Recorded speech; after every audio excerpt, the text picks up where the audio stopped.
이 돌들이 무슨 뜻이냐 라는 제목으로 여호수아 강의 8번째 말씀을 나누겠습니다. 하나님께서 이스라엘로 하여금 요단강을 건너게 하신 이유는 무엇일까요? 첫째는 물론 약속의 땅을 차지하게 하기 위함입니다. 이 약속은 아브라함 때부터 계속 주어졌죠. 지속적으로 말씀했던 일을 성취하는 것은 당연하죠. 둘째는 지난주에 나눈 것처럼 언약궤를 통해 인생의 한계를 극복하기 위함입니다. 언약궤는 무엇을 의미했죠? 하나님의 임재요, 예수 그리스도의 동행입니다. 이스라엘이 요단을 건널 사건은 그런 의미로 보시면 됩니다. 저와 여러분이 도저히 해결할 수 없는 인생의 문제가 있는데 그 문제와 한계를 예수의 능력으로 버티고 돌파했다, 이것이죠. 지난 한 주간도 많은 분들이 많은 땅에 선 굳게 선 제사장들처럼 아까 우리 집사님 기도해 주셨지만 승리하기 위해 몸부림치셨으리라 저는 믿습니다. 지난주 사랑 인사였죠. 더불어 요단강을 건넌 사건을 강조했었던 인사입니다. 함께 건너갑시다 라는 인사인데요. 우리 이 인사로 좀 서로 한번 인사하겠습니다. 같이 합시다. 함께 건너갑시다. 네, 이제 못하신 분들에게 이번엔 한 번 더 인사합시다. 함께 건너갑시다. 네, 요단을 건넌 두 가지 이유를 제가 말씀드렸습니다. 그런데 오늘 제가 한 가지 이유를 더 말씀드리려고 합니다. 근데 이 이유는 앞선 두 가지 이유보다 더 중요할 것 같습니다. 그 이유는 다름 아닌 요단의 많은 땅을 건넌 표징을 자손들에게 남기기 위함입니다. 어찌 보면 오늘 말씀을 이해하는데 굉장히 중요한 핵심입니다. 왜입니까? 여러분, 이런 이유죠. 이제 막 태어나고 자라나야 될 자손들이 하나님을 알아야 했기 때문입니다. 그 자손들이 하나님에 대한 경험이 반드시 필요했기 때문입니다. 이 사명이, 자손들에게 하나님을 알리는 사명이 너무나 중요했다라는 것입니다. 그래서 오늘 요단강 도하를 마치자마자 가장 먼저 명령하십니다. 1절입니다. 제가 읽을게요. 그 모든 백성이 요단을 건너가기를 마침에 여호와께서 여호수아에게 말씀하여 이르시되, 이 말씀을 보니까 마치자마자 명령하십니다. 어떤 명령입니까? 2절과 3절에 언급되어 있죠. 각 지파에서 한 사람씩 12사람을 택해라. 그리고 그들로 하여금 요단 한가운데 아직 제사장들이 발이 굳게 서 있는 마른 땅에서 12돌을 가져와 너희가 유숙할 곳에 두게 하라. 한마디로 요단강 많은 땅에서 12돌을 가져와라. 그러할 때 훗날 자손들이 묻게 된다는 거예요. 뭐라고 묻죠? 6절에 언급되어 있죠. 이 돌들은 무슨 뜻인가요? 오늘 말씀의 제목이 여기서 나왔습니다. 이 돌들은 무슨 뜻이죠? 그때 부모의 세대는 대답해야 됩니다. 이 돌들은 언약궤가 요단을 건널 때 물이 끊어졌음을 증명하는 기념이란다. 이게 7절에 나옵니다. 여러분, 이 대답을 해야 되는 부모 세대는 기억을 하면서 회상을 하면서 대답해야죠. 어떤 일이죠? 우리 앞에 앞서간 제사장들, 언약궤를 맨 제사장들의 발바닥이 요단강 물가에 닿을 때 어떤 일이 있었죠? 범람하고 그 사해를 향해 강력하고 도도하게 흐르는 그 물이 북쪽으로 역행하며 25km나 역행하며 쫙 올라갔던, 그러면서 멀리 떨어져 있지만 아담 성읍에 물벽이 생겼던 그 일을 회상하면서 자손들에게 대답하겠죠. 이게 부모의 책임인 거예요. 그것을 기념 안 하는 거예요. 저희가 보통 언제 기념합니까? 요즘에는 그 카톡의 푸사에 보면은 참 많이 해요. 플러스 며칠 그거 있죠. 어떤 분들은 뭐 마이너스 며칠 합니다. 뭐 연애 기간인지 아니면 뭐 출산일인지 정확히는 알 수 없지만 저는 푸사를, 성도분들이 푸사를 굉장히 많이 보는 편인데 많은 분들이 이걸 하고 있어요. 이유는 간단합니다. 그때를 잊고 싶지 않은 거예요. 그때의 사건과 그 장소를 잊고 싶지 않고 기억하고 싶은 거죠. 이것이 오늘 말씀에 드러나 있는 표면적인 내용입니다. 제가 오늘 읽은 14절의 말씀은 다 전달했어요. 끝인데 이제 중요한 것은 저희가 이 표면적인 내용 말고 이 말씀 이면에 담겨 있는 하나님의 마음을 밝혀야 돼요. 그 말씀 안에 숨겨져 있는 하나님의 계획을, 그분의 생각을 나눠야 되겠어요. 한마디로 하나님은 왜 요단강을 마른 땅으로 건너자마자 백성들에게 왜 이와 같은 명령을 하셨을까? 이겁니다. 사실 엄밀히 말하면 요단강을 건너기 전부터 이 명령을 하셨죠. 여호수아서 3장 11절과 12절입니다. 제가 읽을게요. 보라, 온 땅에 주의 언약궤가 너희 앞에서 요단을 건너가나니 이제 이스라엘 지파 중에서 각 지파에 한 사람씩 12명을 택하라. 그러니까 왜 택하라고 했죠? 마른 땅에 가서 12돌을 가지고 나와야 되니까요. 그러니까 이미 4장에서 명령한 게 아니라 3장에서 기념비를 제작하기 위해 하나님은 벌써 명령을 하셨던 일입니다. 자, 그럼 중요한 건 왜 이 명령을 하셨냐 이거예요. 왜 궁극적으로 이 명령을 그들에게 하셨냐 이거죠. 그것은 결국 이 12돌이 표적이 되어 남겨질 우리의 자손들이 다시 말씀드리죠. 하나님을 알아야 하기 때문입니다. 6절에 보면 이것이 너희 중에 표징이 되리라 이렇게 되어 있습니다. 그 표징이라는 단어가 히브리어로 오트라는 단어입니다.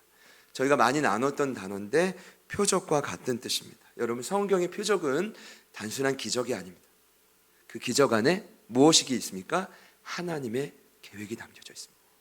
자, 그러면 이 표적 안에 담겨져 있는 하나님의 궁극적인 계획이 무엇입니까? 다시 말씀드리지만 자손들을 위해 이것을 표적으로 삼으라.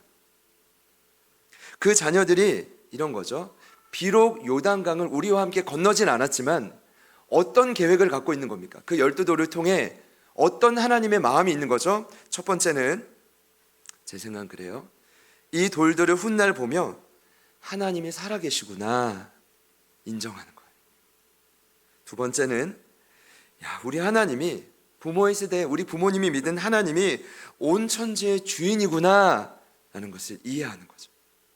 그리고 마지막으로는 비록 우리가 자녀들이지만 우리의 삶에도 하나님께서 마음만 먹으시면 부모의 세대보다 더 위대한 일들을 이루실 수 있구나라는 것을 기대하는 거죠.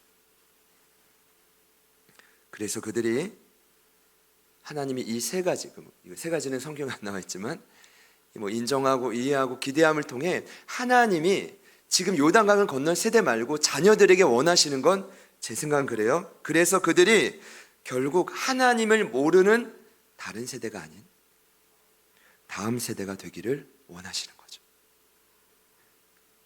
여러분, 여호수아의 죽음 이후에 있었던 일을 다 아시죠? 사사기 2장 10절을 보면 앞으로 태어날 자손들이 하나님을 전혀 모르는 다른 세대가 되었다라고 성경은 기록하고 있습니다. 그리고 그 당시에 왕이 없으므로, 왕은 하나님이시지만 그냥 무시한 거죠. 각자 자기 소견에 옳은 대로 행하였다라고 여호수아가 죽은 다음에 일어난 세대의 일을 기록하고 있습니다. 사사기 2장 8절부터 10절입니다.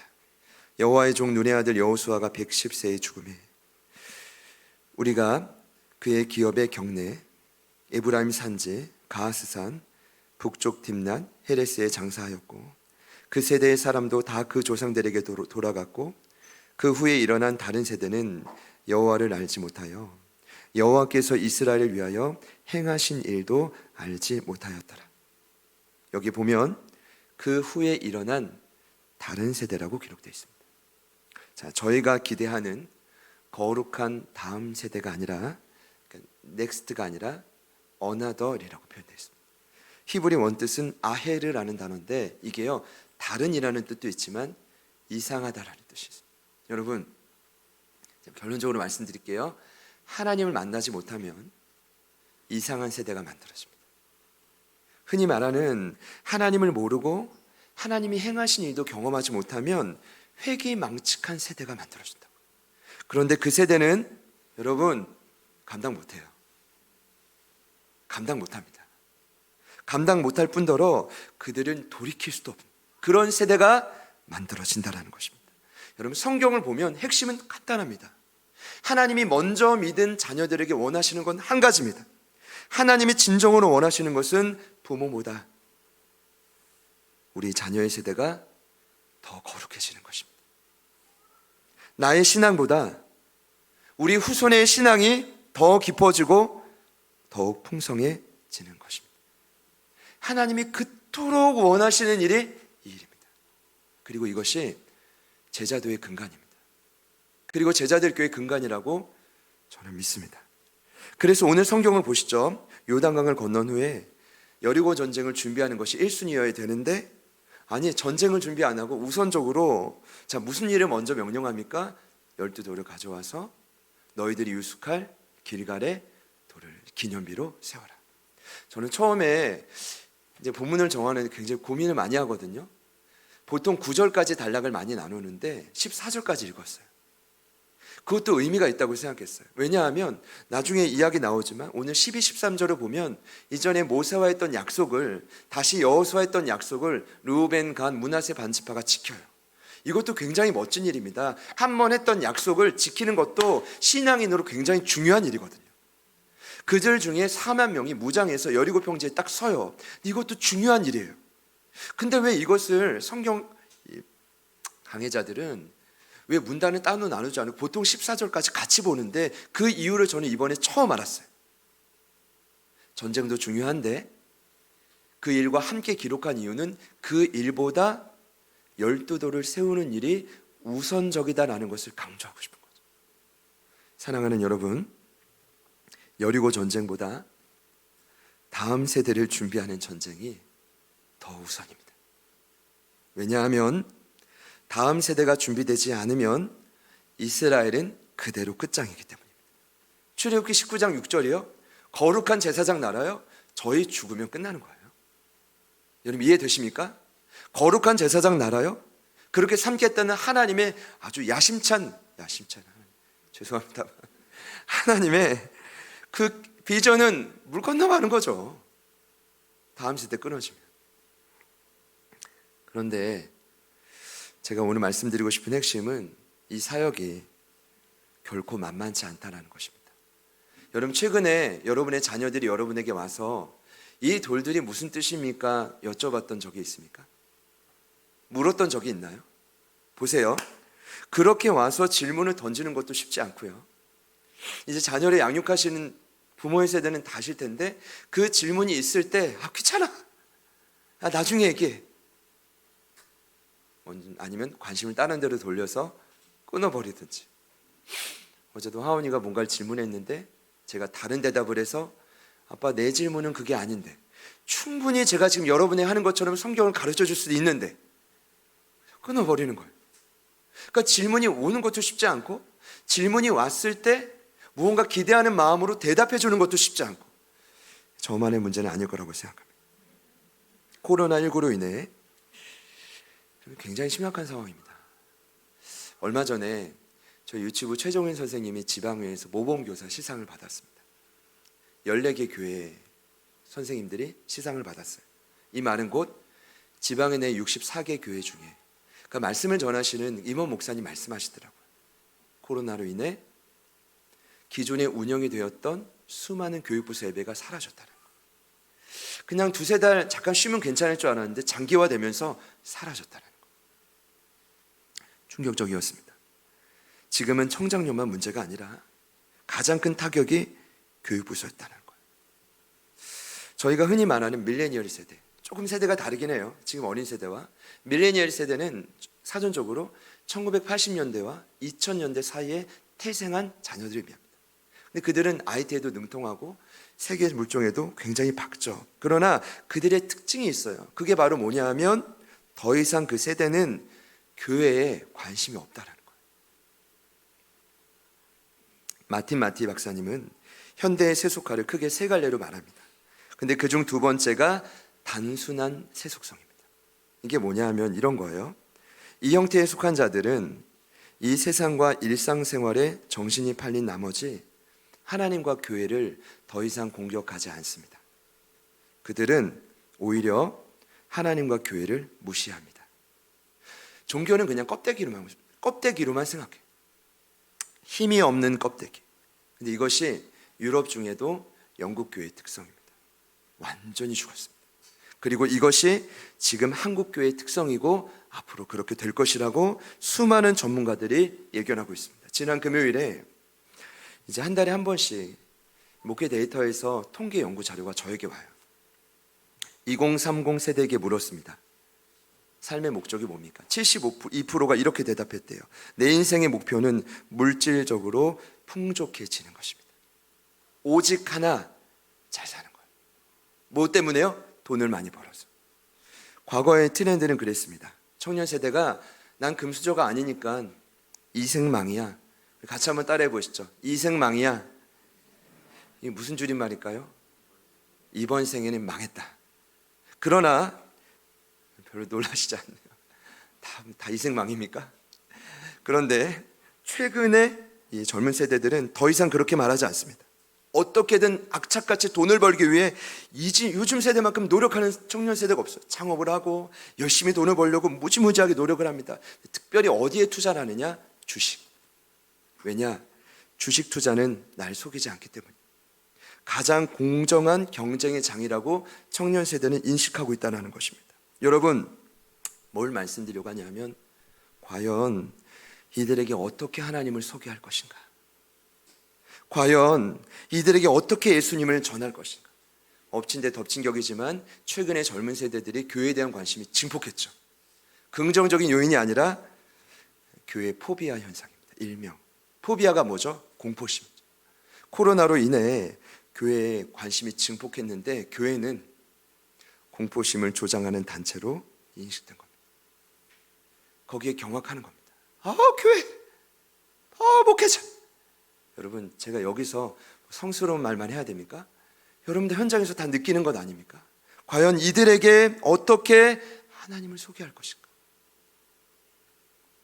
그들은 여전히 물 흐르듯 세상을 쫓아가고 있고, 그리고 저는 이것이 단순히 세상 이야기가 아니라고 생각합니다. 이 이야기는 저희의 자녀들의 이야기고, 그리고 어쩌면 저희들의 모습일 수 있습니다. 그들은 더 이상 부모의 세대와 소통하려 하지 않습니다. 어떻게 살려야 됩니까? 여러분, 오늘 말씀의 핵심은요, 간단하게도 돌을 기념비를 세우고 하나님을 전해라, 이것이 아니에요. 저는 처음에 그것이 핵심인 줄 알았어요.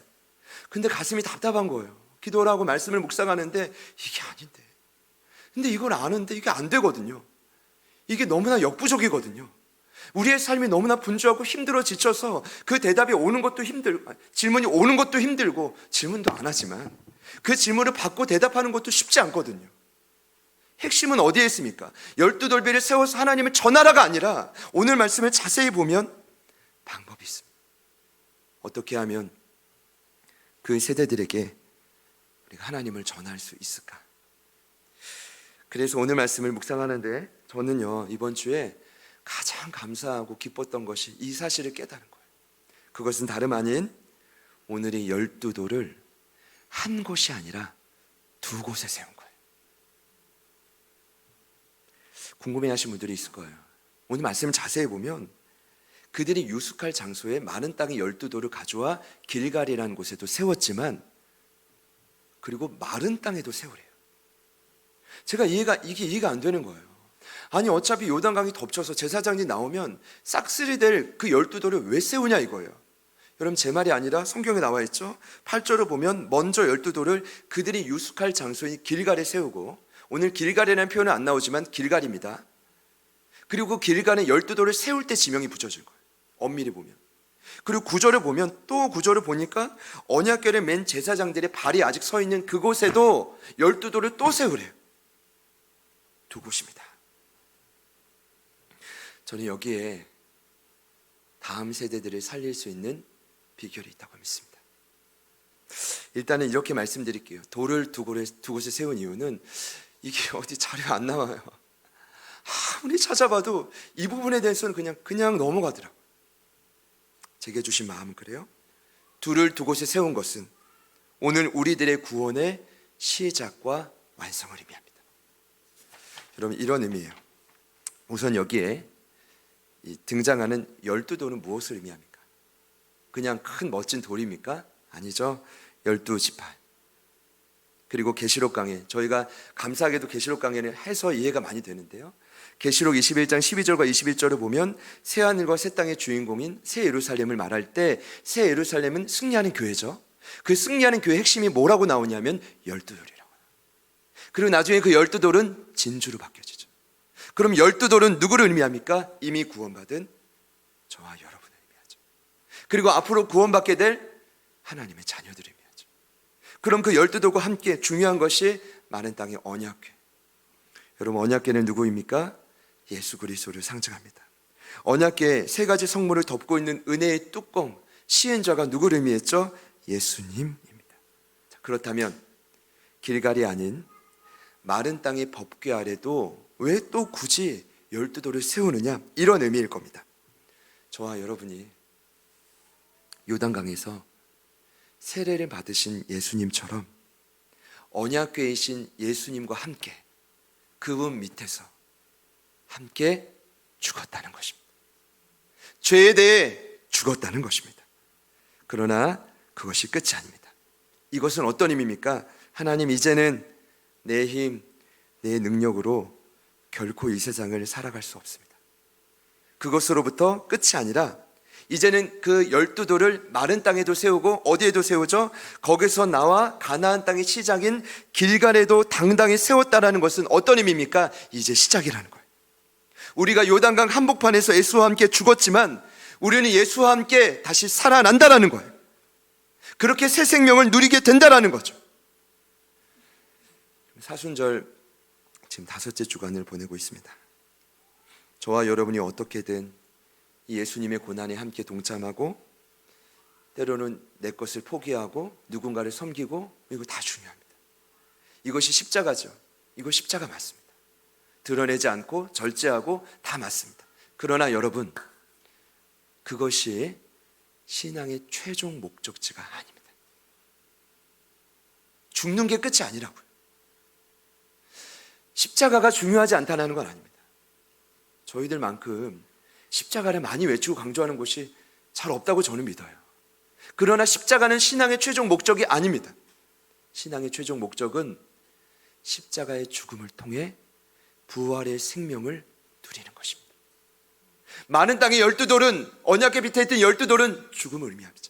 거기서 나와 길갈에 세워져 당당히 세워진 그 12돌은 승리와 생명과 부활을 의미하는 거죠. 저는 그렇게 이해했습니다. 로마서 6장 3절과 4절입니다. 그것이 어찌 보면 세례의 참 의미인데, 바울 사도도 이렇게 말했습니다. 무릇 그리스도 예수와 합하여 세례를 받은 우리는 그의 죽으심과 합하여 세례를 받은 줄을 알지 못하느냐. 그러므로 우리가 그의 죽으심과 합하여 세례를 받음으로 그와 함께 장사되었나니, 이는 아버지의 영광으로 말미암아 그리스도를 죽은 자 가운데서 살리심과 같이 우리로 또한 새 생명 가운데서 행하게 하려 함이라. 여기 나와 있죠. 예수와 함께 죄에 대해 죽는 것이 끝이 아니라 그 끝은 주님과 함께, 언약궤와 함께 새 생명 가운데서 행하는 것입니다. 믿으십니까? 여러분, 이것이 저와 여러분이 오늘 12돌인 교회가 지금도 승리할 수 있는 비결입니다. 두 곳에 다 세우는 거예요. 요단강에서의 시작도, 가나안 땅, 그 가나안 땅 앞인 길갈에서의 완성도 우리 예수님이 함께 하셔야만 합니다. 여러분, 그러면 그때 더 이상 자손들이 두렵지 않습니다. 그때 더 이상 하나님을 모르는 영혼들이 두렵지 않습니다. 그때 우리는 당당하게 대답할 수 있습니다. 그때 저희들은 당당하게 말할 수 있습니다. 언제요? 길갈에 함께 하시는 하나님의 은혜를 맛볼 때입니다. 여러분, 저는 오늘 그런 은혜가 저와 여러분에게 있기를 축복합니다. 이미 구원받았죠. 죄에 대해 죽었어요. 끝이 아니라 지금도 우리 주님이 그 길갈에서, 사명의 자리에서 저와 여러분과 함께 하신다는 것입니다. 이 사실을 더 확실하게 하기 위해 한 가지 말씀드리고 마치려고 합니다. 특별히 저희들이 오늘 12돌을 먼저 세운 곳을 길갈이라고 합니다. 이 길갈에 집중하기 원하는데 금일 본문에는 나오지 않습니다. 다음 주 본문인 4장 19절과 20절을 보면 이렇게 기록되어 있습니다. 첫째 달 10일에 백성이 요단에서 올라와 여리고 동쪽 경계에 길갈에 진침해 여호수아가 요단에서 가져온 그 12돌을 길갈에 세우고. 여러분, 여기에 놀라운 비밀이 있습니다. 길갈, 어떤 뜻입니까? 이 지명의 뜻은 무엇입니까? 하나님이 왜 12돌을 여기에 세웠습니까? 왜 구원받은 이스라엘 백성을 여기에 진을 치고 이 가나안 땅에서 사명을 감당하라고 하셨습니까? 길갈이 어떤 뜻입니까? 길갈은 굴러가다라는 뜻입니다. 그 뜻은 사라지다라는 뜻입니다. 그렇다면 그곳에 요단강 한가운데서 가져온 12돌을 세웠다라는 것은 어떤 의미일까요? 여전히 구원받았지만 내 안에 남아있는 절망과 슬픔이 예수님을 통해 깨끗이 사라졌다. 깨끗이 굴러갔다. 깨끗이 끊어졌다. 할렐루야. 바로 이때 자손들에게 대답할 힘이 생기는 것입니다. 바로 이때 믿지 않는 가족들에게 하나님을 전할 수 있는 것입니다. 여러분, 이제 해결이 됐어요. 이게 12돌을 세워서 전해지는 게 아니라 그 길갈의 은혜가 제 삶에 경험될 때 가능한 일이더라고요. 베드로 사도는 흩어진 초대교회 성도들에게 비록 핍박과 어려움이 있지만 그 자리가 사람을 살리는 자리인 만큼 그들에게 다시 독려하는 말씀을 전하죠. 베드로전서 3장 15절입니다. 너희 마음에 그리스도를 주로 삼아 거룩하게 하고 너희 속에 있는 소망에 관한 이유를 묻는 자에게는 대답할 것을 항상 준비하되 온유와 두려움으로 하고. 거기 나와 있죠. 어떤 것입니까? 초대교회 성도들이 그 끝없는 고난 속에서 소망을 유지하는 비결이 무엇입니까? 그리스도를 주로 삼는 거예요. 내가 길갈의 12돌에 세워진 그 존재임을 믿는 거죠. 자, 그렇게 하는 거예요. 그래야 대답할 것을 깨어서 항상 준비하게 되는 거죠. 그 준비할 수 있게 하는 힘이 무엇입니까? 다시 말씀드리죠. 예수님과 함께하는, 그리스도를 주로 삼아 경험하는 길갈의 은혜입니다. 그 일부 예배 때 죄송하지만 애쓰시는 교육자분들과 교사분들께 그렇게 말씀드렸어요. 여러분에게 길갈의 은혜가 있습니까? 길갈의 은혜가 있어야 교육자죠. 길갈의 은혜가 있어야 교사죠. 왜냐하면 이 경험이 없다면 말할 수 없어요. 말을 해도 힘이 없는 거죠. 계속 헛바퀴를 도는 거예요. 저는 오늘 여기서 저희들이 살아날 수 있는 길을 발견했습니다. 2021년 사순절 5째 주간, 이번 주만큼은 여러분을 오랫동안 누르는 아픔의 근원이 모두 길갈 될 수 있기를 축복합니다. 굴러갈 수 있기를 소망합니다. 아니, 이 일이 없다면 자손들은 더 이상 다음 세대로 세울 수가 없다는 거예요. 우리 이번 주 사랑 인사입니다. 길갈의 의미인데 이렇게 한번 인사해 보겠습니다. 자, 옆에 보시면서요. 굴러가라. 굴러가라. 무엇이 굴러가야 될지 저는 알 수 없지만 한 번 더 인사합시다. 굴러가라. 굴러가라. 온라인을 통해 예배하시는 분들께도 함께 축복합시다. 굴러가라. 여러분, 그래야 그제서야 자손들이 눈에 들어올 것입니다. 믿지 않는, 방황하는 내 자식뿐 아니라 아직 주님을 모르는 내 아내, 내 남편, 내 부모 마찬가지죠. 길갈의 은혜가 있을 때 그래야 그들이 질문을 하는 거죠. 그래야 그 질문을 받고 대답을 할 수 있는 거예요. 여러분에게 이제까지 많은 요단강을 건넜던 은혜가 있지 않습니까? 그 놀라운 은혜가 오늘 이 시간 그 길갈의 역사를 통해 다시 주변으로 흘러갈 수 있기를 축복합니다. 우리 같이 찬양하실게요. 구약에 등장했던 엘리야 역시 갈멜산에서 850명과 싸워 이겼습니다. 엄청난 승리입니다. 그런데 아주 지독한 한 여인의 협박을 받죠. 이세벨입니다. 협박을 받자마자 이 천하의 엘리야가 자신 안에 오래 묵혀두었던 두려움과 무기력과 우울감에 사로잡히게 됩니다. 그리고 뭐라고 하죠? 죽여주십시오. 여러분, 이것이 사람입니다. 이것이 인생입니다. 그때 하나님은 로덴 나무에 쓰러져 있던 그 엘리야를 나무라지 않으시고 다시 먹이시고 힘을 주셔서 어디로 부르시죠? 호렙산으로 부르십니다. 그리고 그에게 찾아와 주시죠. 그리고 그를 만나 주십니다. 그런데 그 방법이 크고 강한 바람이 아니에요. 지진이 아닙니다. 불속이 아니라 침묵 가운데서 세밀한 소리로 그를 만나 주십니다. 성경의 원뜻은 부드러운 고요의 소리, 정적의 소리라고 기록되어 있습니다. 순전한 침묵의 소리라고 기록되어 있습니다. 기도하는 가운데 금요일부터 계속 이런 감동을 주시는 거예요. 분주한 우리의 삶 속에 다시 하나님의 아들이신 예수님의 세밀한 음성이 들려져야 된다. 그러면 길갈이 일어날 수 있다. 여러분, 저에게 주시는 이 감동, 저는 성령님이 주신 계획이라고 믿습니다. 여러분에게 선포합니다. 부디 이 한 주간 하나님의 아들이신 예수님의 음성이 세밀한 가운데 들려주시기를 축복합니다. 그리고 엘리야처럼 다시 일어나는 거죠.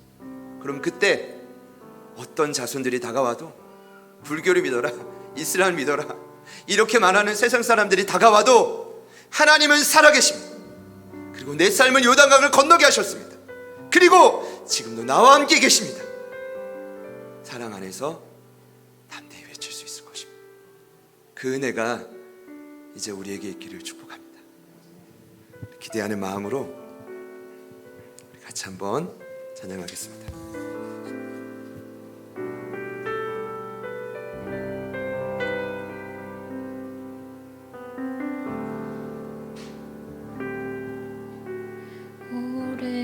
오래전부터 날 누르는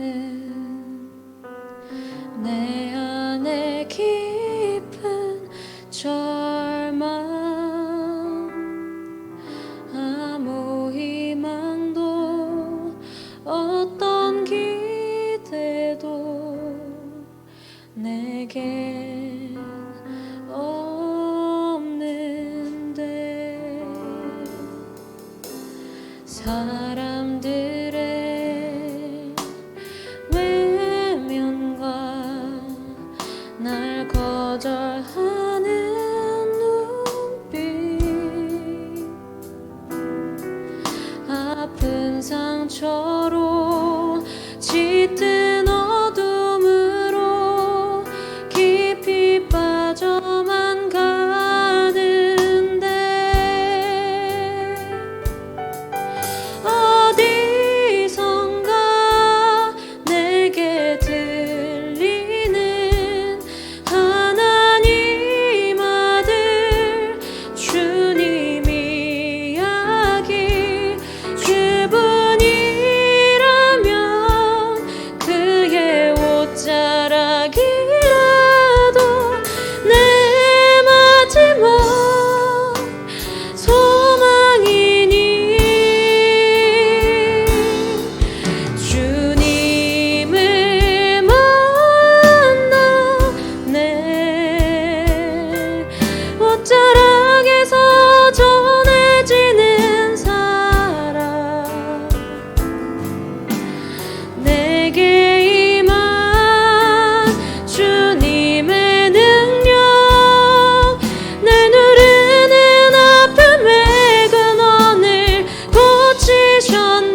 어디선가 내게 들리는 하나님 아들 주님 이야기 그분이라면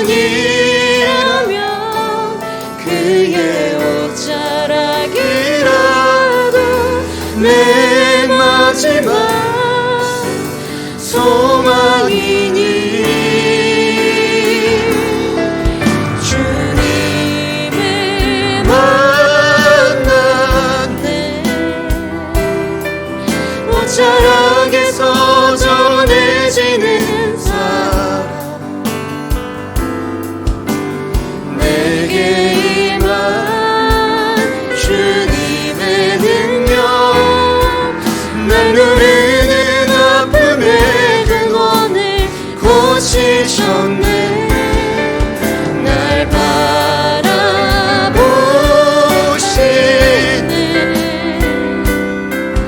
나의 연약함 주님은 아시네 깊은 절망에서 날 자유케 하신 사랑 나 찬양해.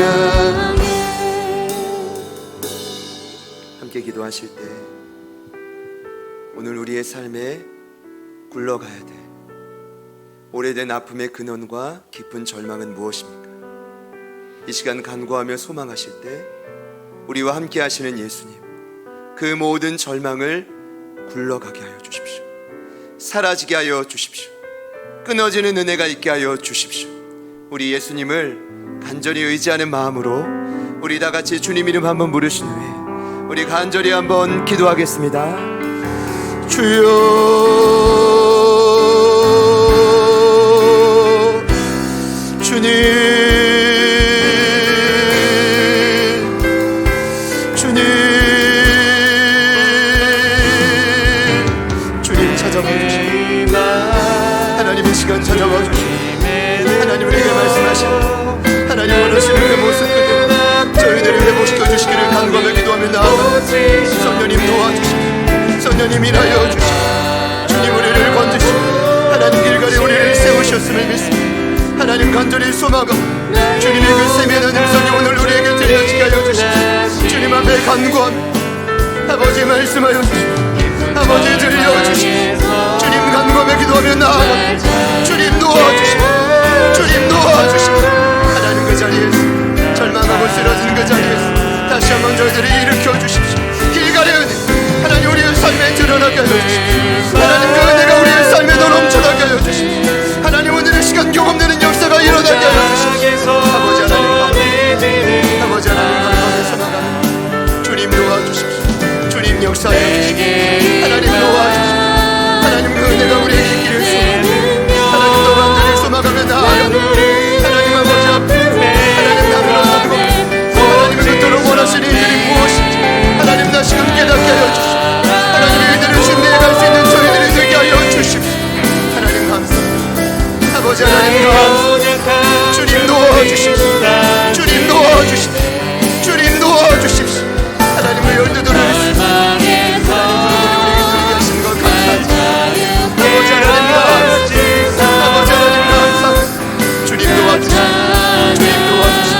주님 쫓아옵니다. 하나님 그 자리로 나아가 하나님 담대하게 하나님 승리하게 하나님 이기게 하소서. 하나님 그 자리에서 뒤로 물러가지 않게 하여 주십시오. 하나님 아버지가 주님 감사 주님 감사 주님 감사 아버지 하나님 주님 아버지 하나님 감사 주님 역사 하나님 문제로 하나님 역사 주님 도와주시오. 하나님 마음과 주님 도와주시오.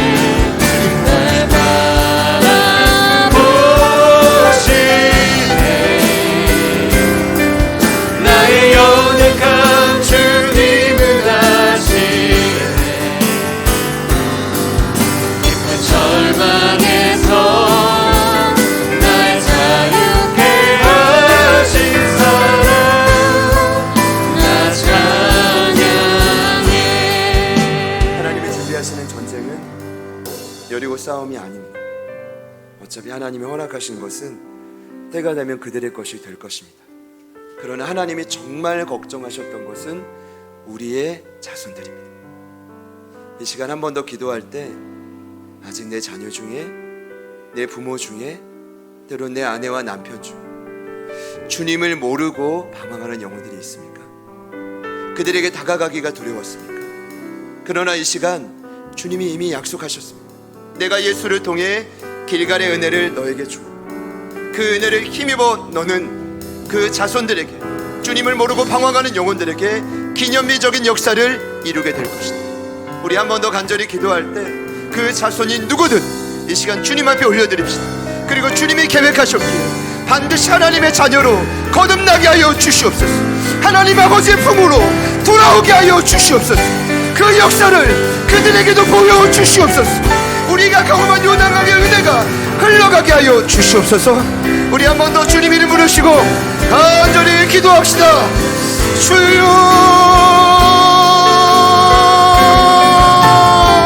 주님 앞에 간구합니다. 하나님, 내 주변에 믿지 않는 가족, 하나님 내 주변에 나가지 않는 가족, 하나님의 영혼들에게 찾아가 주시옵소서.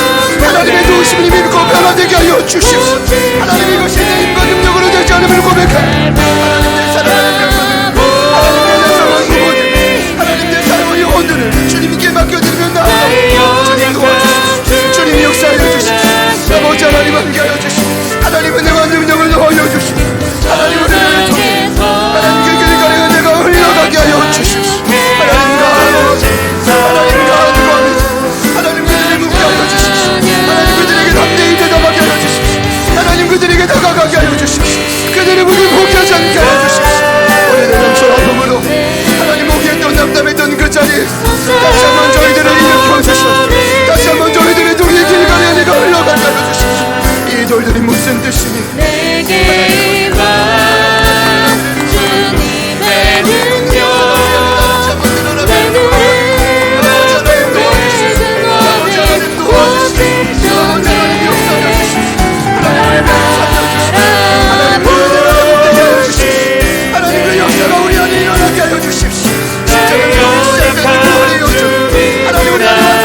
일어나게 하여 주십시오. 아버지 하나님 도우시옵소서. 아버지 하나님 도우시옵소서. 하나님 주님의 오늘을 든든한 가족들에게 든든한 남세대가 되는 선녀님 도와주십시오. 선녀님 도와주십시오. 선녀님 도와주십시오. 선녀님 도와주십시오. 선녀님 도와주십시오. 여러 가지 모습으로 막아가고 있습니다. 그러나 우리에게 함께하시는 그리스도, 그들은 살릴 수 있음을 믿습니다. 그들은 살릴 수 있음을 믿습니다. 하나님 그들을 일으킬 수 있음을 믿습니다. 주님 도와주십시오. 하나님 오늘의 말씀이 그저 기록된 말씀, 우리의 삶을 통해 살아나는 역사가 일어나게 하여 주십시오. 하나님 우리 말씀을 통해 일어나는 역사가 일어나게 하여 주십시오. 소중한 다음 세대 하나님 위한 어린 영혼들을 일어나게 하여 주십시오. 하나님 일어나게 하여 주십시오. 하나님 말씀과 선언을 살아나게 하여 주십시오. 하나님 아가가리 영혼들이 돌아오게 하여 주십시오. 주님 도와주십시오. 주님 도와주십시오. 하나님 내 사랑하는 자의 영혼들 주님 기억하게 하여 주십시오. 아버지 주님을 하실 수 있습니다. 아버지 주님을 담당하실 수 있습니다. 주님 도와주십시오. 아버지 하나님 감사합니다. 우리 마지막으로 고백합시다. 주님을 만났네. 주님을 만났네. 꽃자락에서 전해지는 사랑, 내게 임한 주님의 능력, 날 누르는 아픔의 등원에 꽃이 있습니다. 날 바라보시네. 나의 연약함 주님은 아시네. 깊은 절망에서 날 자유케 하시더라. 나 찬양해. 하나님 앞에 깨끗이 단장하고 서 있지만 저희들의 마음이 얼마나 무뎌져 있고 고장나 있고 썩어져 있는지 하나님은 아시지 않습니까? 나 혼자 먹고 살기도 힘들다는 핑계로 죽어가고 방황하는 내 가족, 내 아내, 내 남편, 내 자식, 부모, 모든 것이 소용없는 시대가 되어버린 이 순간 속에 오늘 자녀들을 위해 마른 땅에도 12돌을, 그리고 그 길갈에도 12돌을 세우시고 영원토록 우리와 함께 하시겠다고 약속하신 예수님, 그분의 이름을 찬양합니다. 그분의 이름의 능력을 높여드립니다. 포기했던 그 자리에서 다시 한번 용기를 얻고 일어나게 하여 주십시오. 구원받을 뿐 아니라 육체의 연약함도 깨끗이 회복되게 하여 주십시오. 주님이라면 길갈의 은혜가 다시 한번 재현될 수 있음을 믿습니다. 우리를 오래전부터 누르고 있던 아픔의 근원은 예수 이름의 능력으로 명하노니 우리 사랑하는 가족들로부터 묶임받고 떠나갈지어다. 묶임받고 떠나갈지어다. 그 절망의 자리에서 다시 일어나 담대히 우리 사랑하는 자손들에게, 내 사랑하는 가족들에게, 내 사랑하는 이웃들에게 말하게 하여 주십시오. 주님 소망합니다. 대중에 있는 평안이부터 우리 노아 하늘이, 어린 다음 세대들이 우리에게 와서 이 돌들이 무슨 뜻이냐고 다시금 묻게 하여 주십시오. 그리고 우리는 기쁜 마음으로 대답하게 하여 주십시오. 이와 같은 거룩한 역사가 다시 한번 주님 몸된 교회 가운데 일어나게 하여 주십시오. 귀찮다, 필요 없다 말하는 것이 아니라 하나님 정신을 차리고 깨어서 그 자녀들을 살리는 세대가 일어나게 하여 주십시오. 우리에게 소망이 무엇이겠습니까? 돈이 아닙니다. 이 땅에서 더 잘 먹고 잘 사는 게 아니라 우리보다 더 나은 세대가 일어나게 하여 주시옵소서. 간절히 소망하고 결단하고 고백하는 모든 그 자리마다 이 사순절 5째 주간 놀라운 길갈의 은혜가 일어날 줄 믿습니다. 이제는 우리 구주 예수 그리스도의 은혜와 하나님 아버지의 변함없는 신실하신 사랑하심과 성령님의 내주 충만 교통 위로하심의 역사가 마른 땅에도 그리고 길갈에도 언약궤와 함께 세우신 그 12돌 바로 나입니다. 다시 그 길갈의 은혜를 경험할 수 있습니다. 그리고 나도 자손들과 모든 세대를 살릴 수 있습니다.